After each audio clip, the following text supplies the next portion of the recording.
12 money habits, quietly keeping you poor, even if you earn good money. Jack makes good money, not private jet money, not millionaire money, but enough that he shouldn't feel broke. He has a good job. His salary has gone up almost every year, and if you asked Jack 5 years ago what his biggest financial problem was, he would have given you a simple answer. I just don't make enough money. So Jack did what everyone told him to do. He worked harder. He got promoted, he changed jobs, his salary went up, then it went up again. But something strange happened. Jack's income changed, and his bank account barely did. At $50,000 a year, he thought, when I make $70,000, I'll finally start saving. At $70,000, he thought, once I hit 6 figures, everything will be different. Then one day, Jack finally made $100,000 a year, and somehow, he still felt like he was waiting for his financial life to begin. No serious investment portfolio, not enough savings to feel truly secure, a credit card balance that never seemed to disappear for long, and every month, the same question. Where did all the money go? The answer wasn't one terrible decision. Jack didn't lose everything gambling. He didn't buy a yacht. He didn't invest his life savings in something ridiculous. His problem was much harder to see. It was 12 small habits, normal habits, habits that millions of people repeat every month without realizing they're quietly destroying the gap between what they earn and what they keep. And the first one started every single payday. Habit 1, Jack spends first and saves what's left. Friday morning, Jack gets paid. He opens his banking app. And for a brief moment, he feels rich. There's money in the account. So first comes rent, then groceries, then the bills, nothing unusual, then Friday night, dinner with friends, Saturday morning, coffee, a little online shopping. Maybe Jack sees a jacket he likes. It's on sale. So technically, he's saving money. Then Sunday comes. Food delivery, Monday. Another subscription renews. Wednesday. Someone invites him out. And by the end of the month, Jack opens his bank account again. $286. He stares at it for a moment. Then tells himself, okay, I'll save properly next month. Next month arrives. Jack gets paid. And the exact same thing happens. This is Jack's first habit. He saves whatever is left. The problem is, there's almost never anything left, because money sitting in a checking account has a strange tendency to look available. And when your income rises, your lifestyle has an equally strange ability to rise with it. Jack gets a $5,000 raise. He doesn't suddenly start investing $5,000 more. He upgrades a few things. Nothing crazy, a slightly nicer apartment, better restaurants, a few more trips. The extra money quietly becomes normal. Now imagine Jack has a colleague named Sam. Same salary, same city, similar expenses. But Sam does one thing differently. Every payday, before Sam buys anything, 15% disappears automatically into savings, investments, his future. Sam never waits to see what's left, because he already knows what would be left. Probably nothing. 5 years pass. Jack and Sam still earn roughly the same amount. They drive similar cars. Their lives don't look dramatically different. But Sam has quietly built a growing pool of assets. Jack has built a more expensive version of the life he already had. One spent first and saved what was left. The other saved first and spent what was left. The difference looked tiny every month. Over years, it became enormous. But Jack has another problem. When his bank account runs out before his desires do, he has another source of money. At least, that's what it feels like. Habit 2. Jack uses credit cards as extra income. Jack wants a new phone. His old one works, but the new one is better. $1,200. Jack doesn't have an extra $1,200 sitting around, but he does have something else, a credit card. And the card has a $10,000 limit. So Jack buys the phone. A few weeks later, new headphones. Then a weekend away. Then a few dinners. Nothing feels irresponsible on its own. And every time Jack checks the app, he sees something reassuring. Available credit, $7,800. Plenty of room, except available credit is not money. It's permission to borrow. If Jack has $2,000 in his bank account and $8,000 available on his credit card, he does not have $10,000. He has $2,000 and the ability to owe $8,000. But psychologically, that distinction starts disappearing, and something else happens. Jack begins pulling his future income into the present. The phone he enjoys today gets paid for by next month's paycheck. The trip is already over, but part of the next paycheck belongs to it too. Then the next one.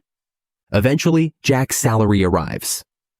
And a growing part of it is already paying for a version of Jack who existed 3 months ago. Jack is spending tomorrow's money today. And the more he does it, the less money tomorrow's Jack actually gets to keep.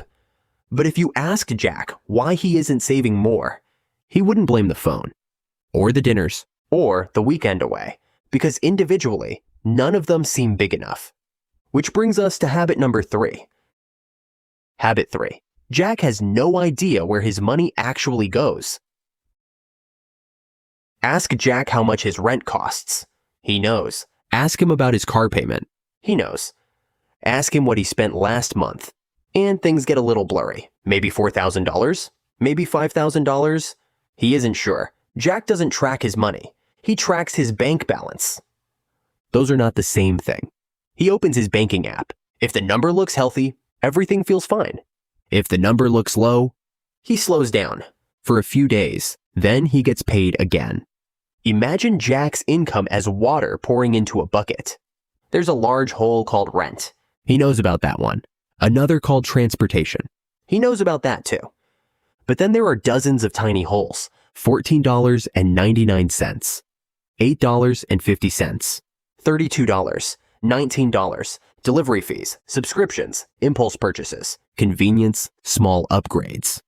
Jack barely notices them, but the bucket does. Month after month, Jack pours more water in and wonders why the level never rises.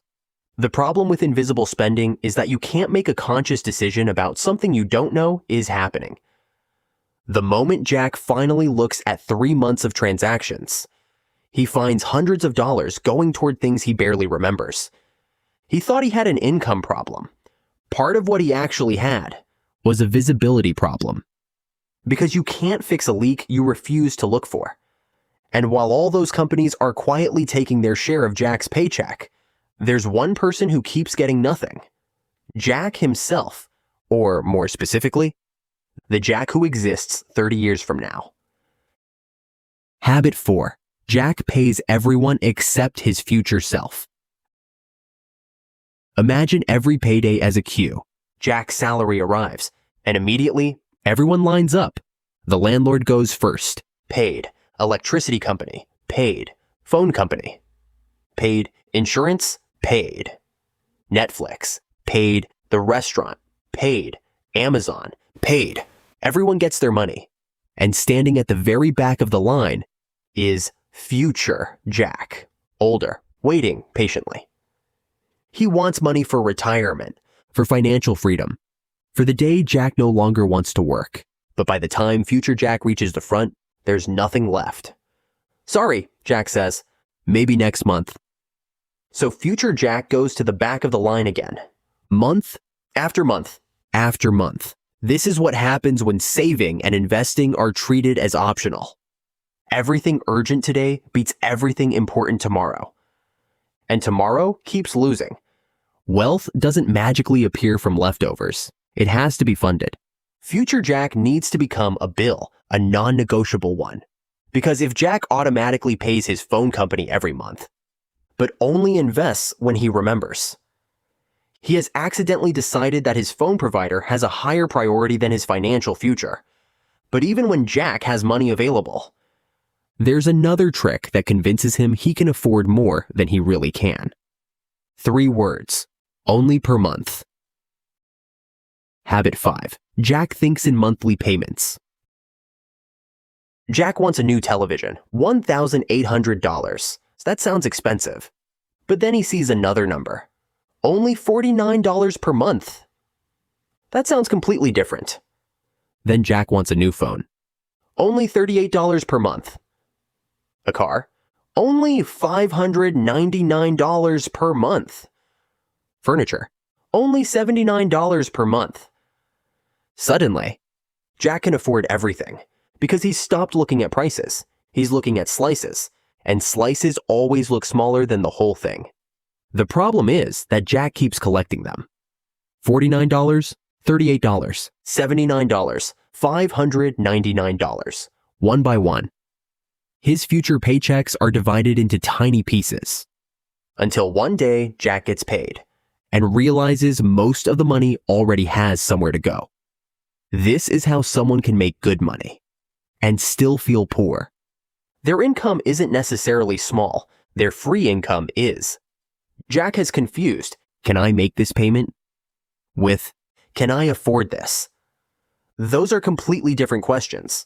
A monthly payment can make almost anything look affordable, if you're willing to pay for it long enough. And then, just when Jack's finances are stretched perfectly tight, life happens.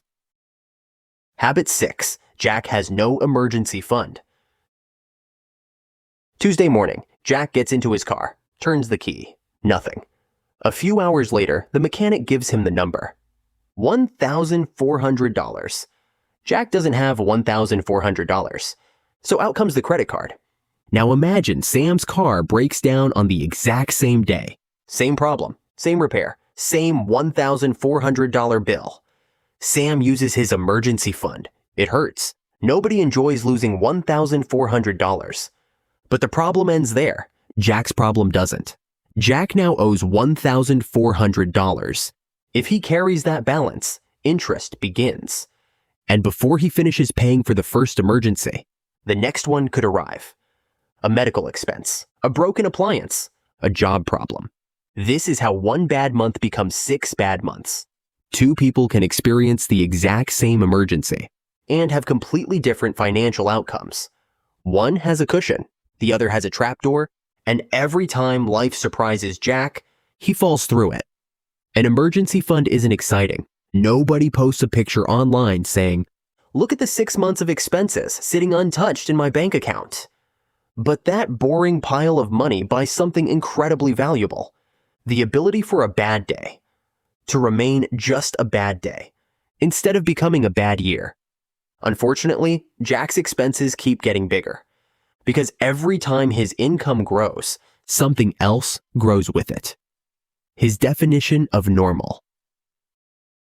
Habit 7. Jack becomes lifestyle poor. Then Jack gets the promotion he's been waiting for. His salary jumps. This time, things really will be different. And for a while, they are. Jack can afford more. So, naturally, he buys more. His old apartment was fine, but this one has a better view. His car still worked, but the new one is nicer. Jack can technically afford the payments. The bank approved him. Everyone congratulates him. From the outside, Jack looks more successful than ever. But something strange has happened. Jack earns more money and has less flexibility. The bigger house comes with a bigger payment, higher insurance, higher utilities, more maintenance. The better car comes with another payment. And because everyone around Jack now lives a certain way, that lifestyle starts feeling normal. Jack has become lifestyle poor. He doesn't look broke. That's the point. He looks successful. But if his paycheck stopped for 3 months, the entire structure would begin shaking. The house looks like wealth. The car looks like wealth. The holidays look like wealth. But the tiny investment account sitting quietly in the background is barely growing. Jack has spent years watering his lifestyle while starving his wealth. And he tells himself he'll fix that later, which may be the most expensive word in personal finance. Later. Number 8. Jack keeps waiting to invest. Jack knows he should invest. He's known for years. But at 25, he tells himself, "I'll start when I earn more." At 30, "I need to get the house sorted first."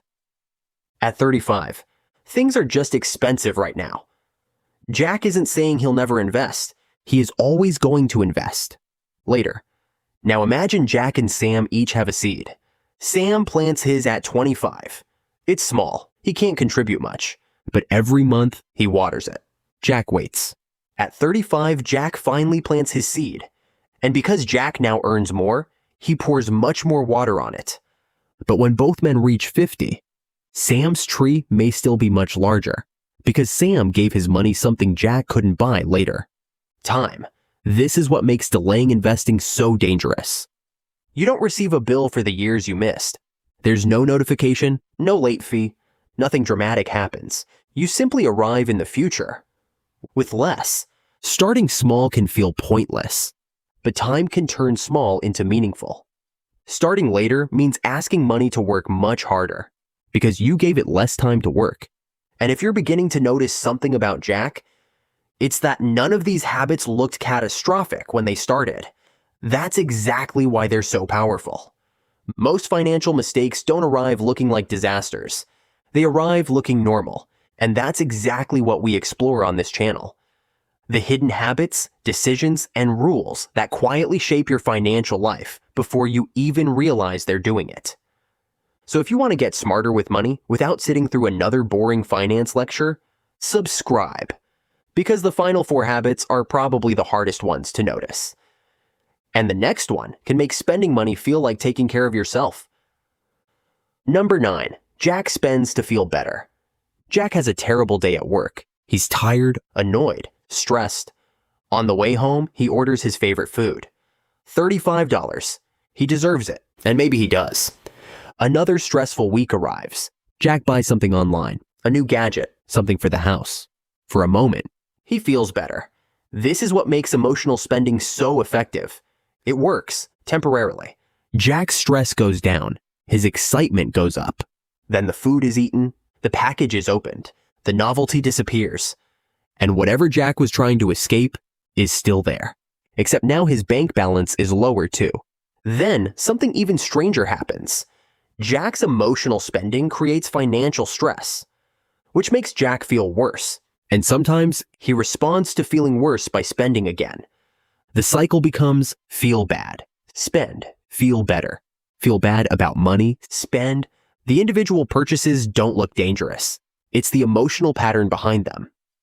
Because if every difficult day costs $50, life becomes very expensive. Number 10. Jack assumes someone else will handle the future. Jack isn't completely irresponsible about retirement. His employer has a plan. The government has programs. He'll probably earn more later. His house might increase in value. Things will work themselves out. Probably. So Jack never really builds a plan of his own. He sits on a chair supported by one leg. And for years, the chair works perfectly. Until something changes, a job disappears, a benefit changes, a policy changes, an industry changes. The danger of depending entirely on a system you don't control is that your future depends on decisions you don't make. That doesn't mean the system is useless. It means it should be support, not the entire structure. Compare Jack's one-legged chair to Sam's. Sam has retirement savings, investments, useful skills, an emergency fund, maybe another source of income. If one leg breaks, the chair remains standing. Financial security is often less about predicting exactly what will happen, and more about making sure one unexpected change cannot destroy everything. And building that kind of security requires knowledge, which leads us to Jack's next habit. Number 11. Jack will spend money on almost anything except learning about money. Jack's phone costs $1,200. He doesn't think about it much. Dinner and drinks? $150. A weekend away? $600. But then Jack sees a $20 book about investing. He hesitates. I can probably find this stuff for free. And technically, he's right. But then Jack never looks for it. Jack spends hours every week consuming entertainment, but almost no time learning about the thing he spends 40 hours a week working to earn: money. So Jack makes enormous financial decisions with almost no financial education. He chooses loans he doesn't fully understand, investments he heard about from someone else, insurance he never reads, retirement plans he hasn't calculated, and every mistake has a price. The cost of not understanding money doesn't arrive as a tuition bill. It arrives disguised as interest, fees, bad decisions, missed opportunities, Poor negotiations, years lost. Knowledge does not guarantee wealth. There are plenty of educated people who make terrible financial decisions, but ignorance makes every decision harder. And sometimes one idea, learned at the right time, can be worth more than years of hunting for discounts. Which brings us to Jack's final habit. And strangely, this one makes him feel financially responsible. Number 12. Jack saves pennies and wastes years. Jack needs fuel. He discovers another station across town is 4 cents cheaper, so he drives there. Jack wants to buy something online. He spends 45 minutes searching for a coupon. Finally, he saves $8. Jack feels good. He beat the system, and there's absolutely nothing wrong with being careful with money. But Jack has a blind spot. He'll spend an hour saving $8, but won't spend an hour learning a skill that could increase his income by $10,000. He'll negotiate with himself over a $4 coffee, but never negotiate his salary. He'll compare supermarkets, but won't compare career opportunities. Jack has become incredibly efficient at protecting pennies, while ignoring the biggest lever in his financial life, his earning power. There is a limit to how much Jack can cut. Eventually, expenses reach zero, but there is no equally fixed ceiling on how valuable Jack can become. A new skill, a better job, a business, a negotiation, an investment in himself. One decision can sometimes be worth more than thousands of tiny discounts. The problem isn't frugality. Frugality is useful. The problem is believing you can coupon your way to wealth while ignoring the value of your time. Jack spent years asking, "How can I spend less?" He rarely asked, "How can I become worth more?" And that brings us back to the question Jack asked at the very beginning. Where did all the money go? The real reason Jack never felt richer. Now we can finally answer him. Jack's problem was never one terrible financial decision.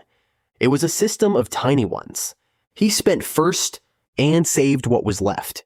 He treated available credit like available money. He never tracked the leaks. He paid everyone before his future self. He looked at monthly payments instead of total costs. He had no buffer between himself and emergencies. Every raise became a lifestyle upgrade. He kept waiting for the perfect time to invest. He used spending to manage emotions. He assumed someone else would take care of the future. He spent more time consuming entertainment than learning about money. And he optimized tiny expenses, while ignoring opportunities that could transform his income. None of these habits destroyed Jack overnight. That's what makes them dangerous. They worked quietly, month after month, year after year. Jack went from earning $50,000 to $70,000 to $100,000, and kept expecting the next income level to finally make him feel wealthy. But more money kept entering the same broken system. Imagine pouring more water into a bucket without fixing the holes. More water helps. Of course it does. But the bucket still leaks. That's why income alone doesn't build wealth. The gap does. The gap between what Jack earns and what Jack spends. Between what he can buy and what he chooses to buy. Between the lifestyle he could technically afford and the lifestyle that gives him room to build something. That gap may look boring.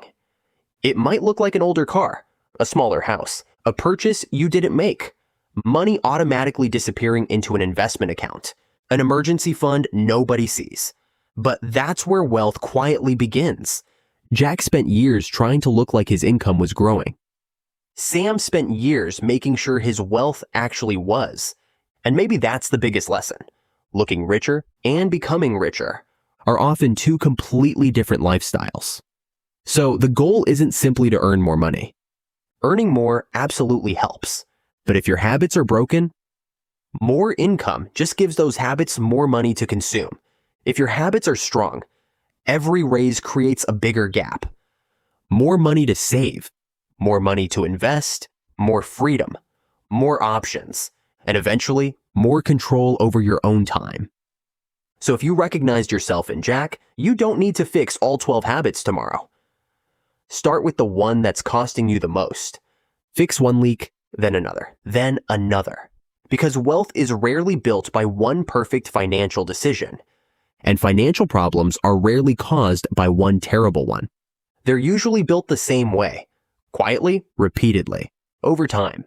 If you enjoy videos that explain the hidden rules behind money and wealth without turning them into boring finance lectures, subscribe. We're building this channel one video at a time. And if you watched all the way to the end, thank you.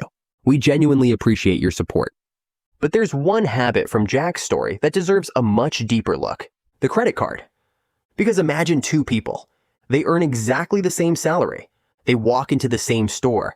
They buy the exact same $2,000 laptop. And they use the exact same type of credit card. From the outside, they made the same financial decision. But one of them just used that credit card as a tool. The other used it to spend money he hadn't even earned yet. One gets the rewards and moves on. The other could still be paying for that laptop long after the excitement is gone. And the difference has almost nothing to do with the piece of plastic in their wallets. It comes down to one simple rule. A rule wealthy people tend to understand, and millions of others completely ignore. So watch the credit card rule. Rich people follow, and most people ignore next. Because if you're using your credit limit to decide what you can afford, you may be making one of the most expensive mistakes of your financial life.